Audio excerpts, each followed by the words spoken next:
somewhere up there in space, about 12,000 miles above the surface of the planet. More than 30 GPS navigation satellites orbit Earth. Thanks to them, you don't need to use the sun, moon, and constellations to find your way. So really, how bad would it be if GPS suddenly stopped working? Well, let's find out. You don't notice anything unusual at first. You wake up, take a hot shower, and prepare your breakfast as always. There's electricity, there's a water supply, and nothing is falling from the sky. You notice the first confusing hitch when your favorite morning show doesn't start on your digital TV, and you have to eat your cereal in silence. Time to go to work. You get into your car and find out that your GPS doesn't work. Looking around, you spot dozens of similarly bewildered people trying to make their GPS devices turn on. Well, whatever, it's not like you can't get to your office without using navigation. While driving along familiar streets, you get more and more flabbergasted by the hordes of people crowding the bus stops. There must be some disruption in the public transport, you think. You stop your car at an ATM to withdraw some money, but it doesn't work.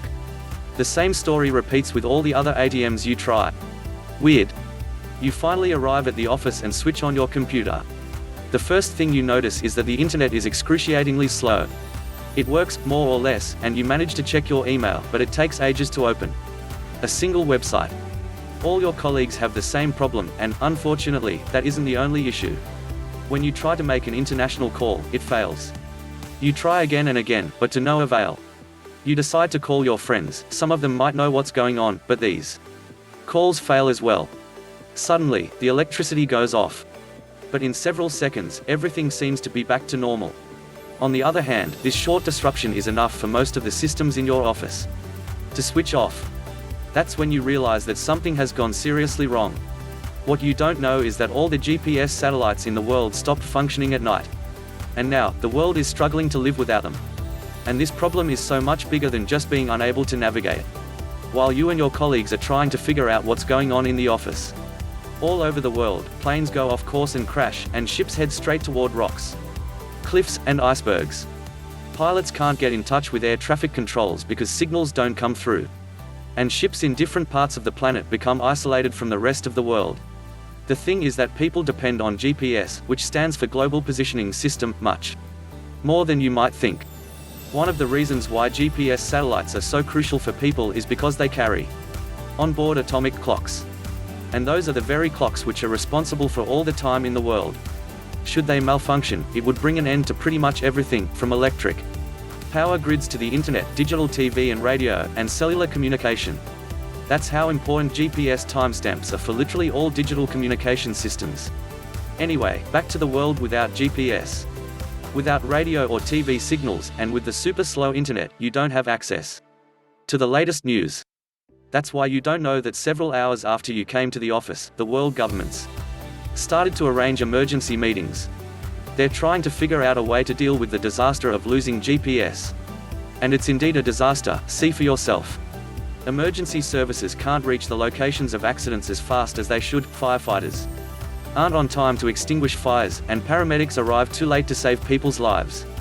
Millions of trucks, ships, and trains can't be tracked anymore. The whole infrastructure of our society, which has become too reliant on precise time, begins to collapse. The banking system is about to crumble because financial transactions are dependent on time more than anything else. Without accurate time, all the computer-controlled networks are at risk.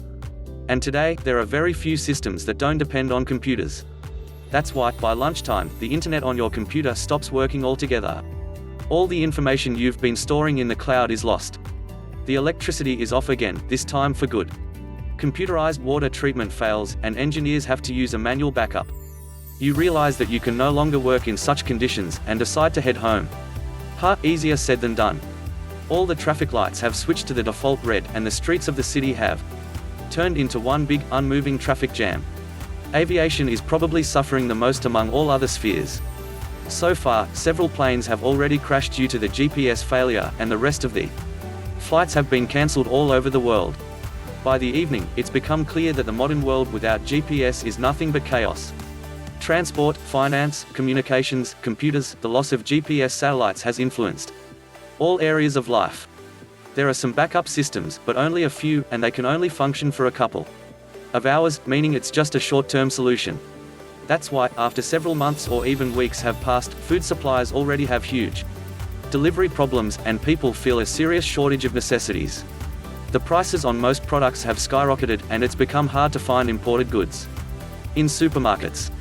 In other words, if all the GPS satellites went out of order in one day, the world's technological development would go back decades. And the total amount of loss would be immense. Okay, I must say that the world without GPS looks scary, and I wouldn't want to live even a day of that experience. But the most surprising thing is that this very situation has already happened once. And it was in January of 2016. Due to a maintenance error, 16 satellites had their clocks set incorrectly. The difference was a mere 13 microseconds, which is 13 millionths of a second. Like, snap that, no shorter, snap that. Well, whatever. Anyway, the mistake was corrected lightning fast by switching on backup systems. But even if at first sight, this error seemed too insignificant to worry about, it evoked chaos all over North America, and the havoc lasted for more than 12 hours. Several regions of the US and Canada reported that their radios and fire and police department equipment weren't working, and power grids also weren't functioning properly. Luckily, specialists managed to tackle these problems fast enough. At the same time, this slip had a longer-lasting effect than expected. BBC digital radio didn't work for a whole 2 days. Now that we understand the impact of them, how about some cool GPS satellite facts? So far, people have launched 74 GPS satellites. 31 of them work 24/7, helping you to find your way around. 9 are reserve satellites, 2 are being tested at the moment, 2 didn't survive the launch. And 30 have already retired. What? Do they get a pension or something? The minimum number of GPS satellites needed to support the whole global positioning system is 24. But the GPS receiver needs just 4 of them to figure out your location in 3 dimensions. If there are 3 satellites available, the GPS receiver will still try to guess where you are, although, if you're at sea level, this guess will be surprisingly accurate. Before being called GPS, this system had the name Navstar. And the first Navstar satellite was headed to space already in 1978. Sadly, 1 out of the 10 launched satellites didn't make it to the orbit, but come to think of it, that's still a good result. As for a fully developed GPS satellite, it was launched 11 years later, in 1989. And although it seems like your car has been using GPS forever, this innovation didn't appear for everyday vehicles until 1996. Before that, there were paper maps. Anybody remember those? Nowadays, you can buy GPS shoes to make sure someone will find you if you get lost. But jokes aside, these shoes have been designed to track people with memory problems. Hey, if you learned something new today, then give the video a like and share it with a friend. And here are some other videos I think you'll enjoy.